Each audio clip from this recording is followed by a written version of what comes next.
on the evening of that first day of the week. With these words, we're drawn into the events of a particular day. On the evening of that first day of the week, it tells us it's evening. The day has passed into night. So many events have transpired prior to that day. Judas betrayed Jesus with a kiss for a price. The chief priests conspired, falsely accusing Jesus and demanding his death. The Roman authorities were conscripted, and they made haste. Jesus was crucified, and the disciples scattered. But read those words again. It says, on the evening of that first day of the week. That first day of the week refers to a very specific day. On that day, we uncover something unique. On that day, the world changed. Earlier on that first day of the week, Mary Magdalene and some women went to the tomb where Jesus was buried to anoint his body. And when they arrived, they saw that the stone before the tomb was rolled away. The tomb was empty, the body was taken, and they ran back to inform the disciples of what they discovered. Earlier on that first day of the week, John and Peter ran to the tomb and saw with their own eyes what the women had reported. The tomb was empty. They peered inside and they saw grave clothes, but no body. They saw the head covering folded neatly. And they walked away wondering what all of this meant.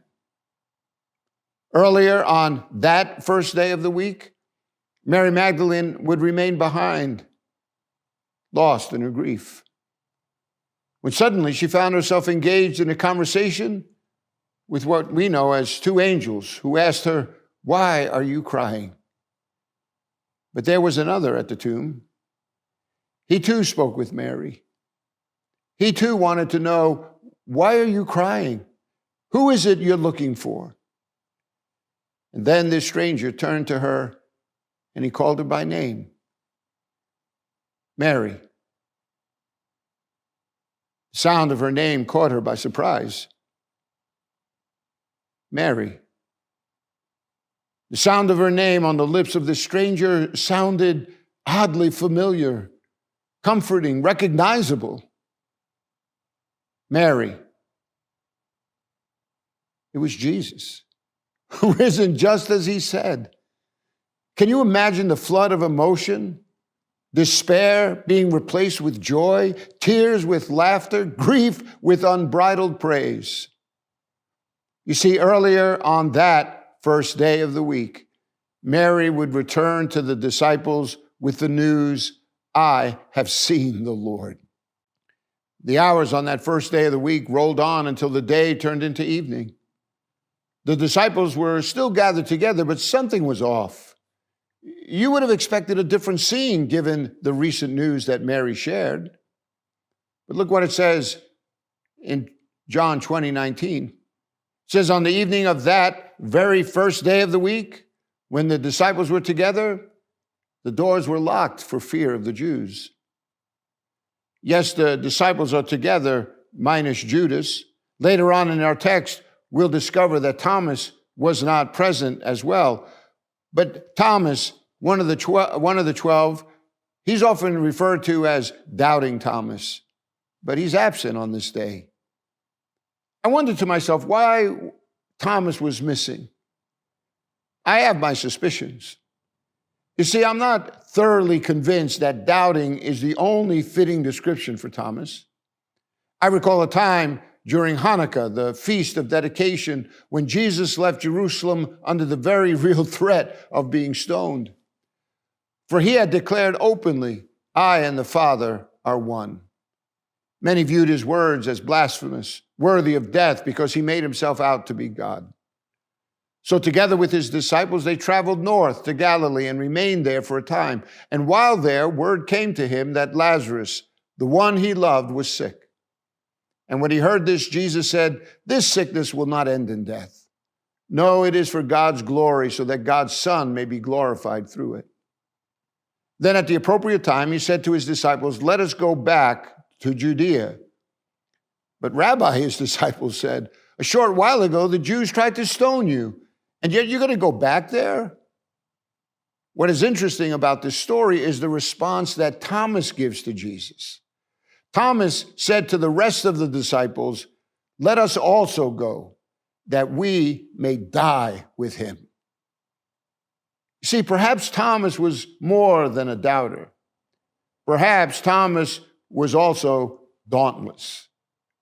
Dauntless Thomas, wanting no part of being locked up in a room for fear of the Jews. Perhaps Thomas needed to sort out what he had just recently heard. But their fear is understandable. They were eyewitnesses to the brutality that Jesus endured. They recall the soldiers sent to the garden to arrest Jesus in the middle of the night with brandished swords. Then there was the Inquisition before the Sanhedrin. Hate, disregard on full display. The scene then moved to the jeers and taunting of the guards, the thrashing of fists, the scourging of whips, the nails piercing hands and feet, the skin puncturing crown of thorns. And then there was the cross.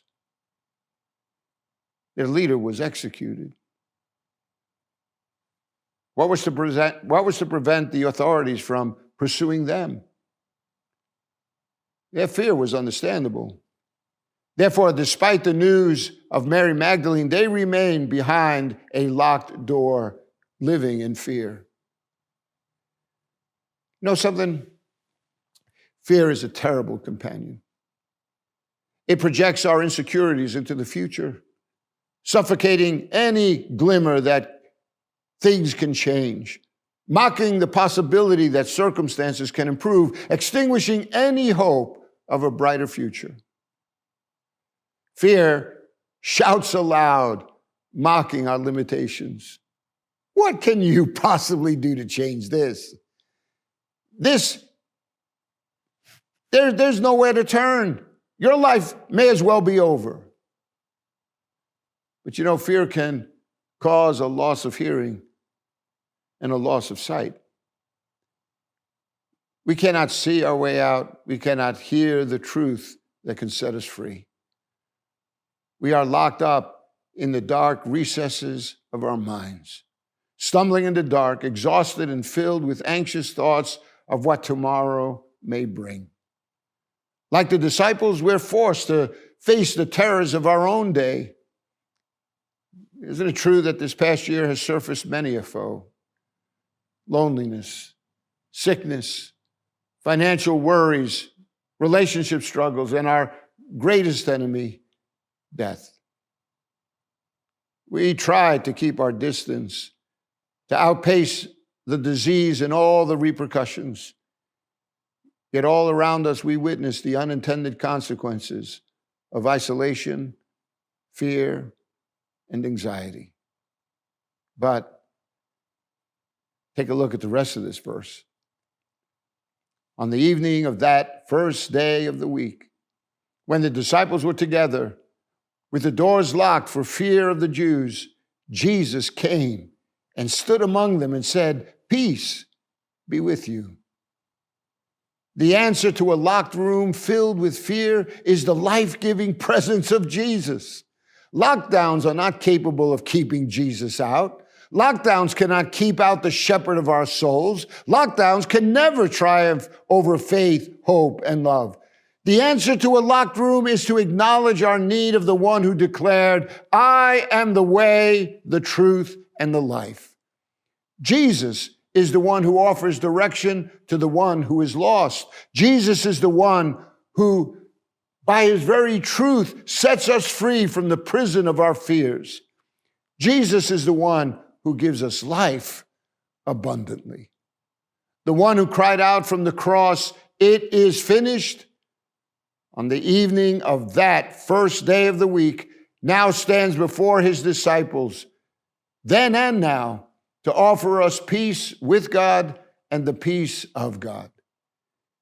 His very presence, unthwarted by a locked door, unfazed by our fears, is now calling us to lay hold of God's glory and goodness, to embrace his very great and precious promises, to escape the corruption of this world and to participate in his divine nature.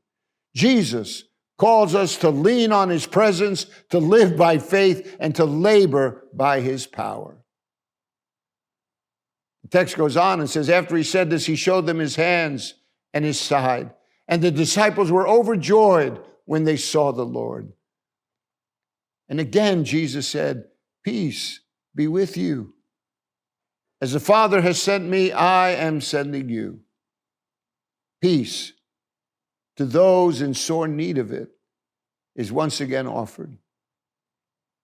Yet the scene is brought to a close without Jesus unlocking the door and letting them out. Rather, the scene finds Jesus calling them to a mission. As the Father has sent me, I am sending you. In love, the Father sent Jesus into the world, that those who believed on him would not perish but have everlasting life. Jesus came to a world locked down under sin and set us free.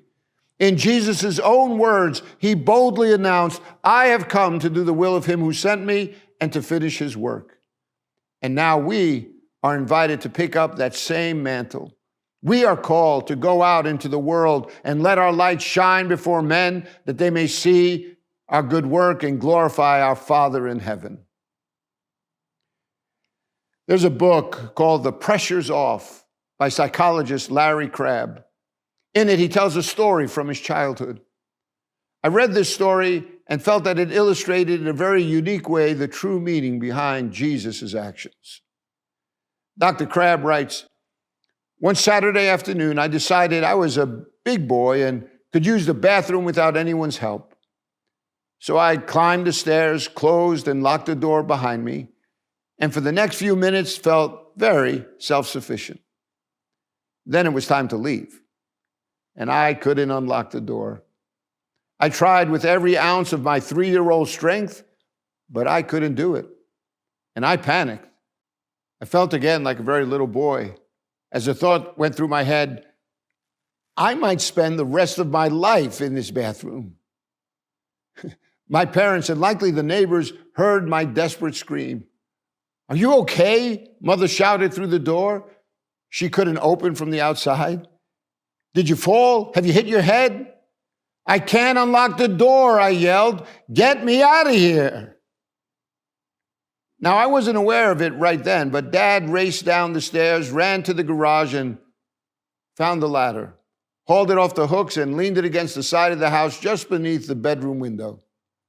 With adult strength, he pried it open, then climbed into my prison, walked past me, and with that same strength, turned the lock and opened the door. Thanks, Dad, I said, and ran out to play. You know, that's how I thought the Christian life was supposed to work. When I get stuck in a tight place, I should do all I can to free myself. When I can't, I should pray. Then God shows up.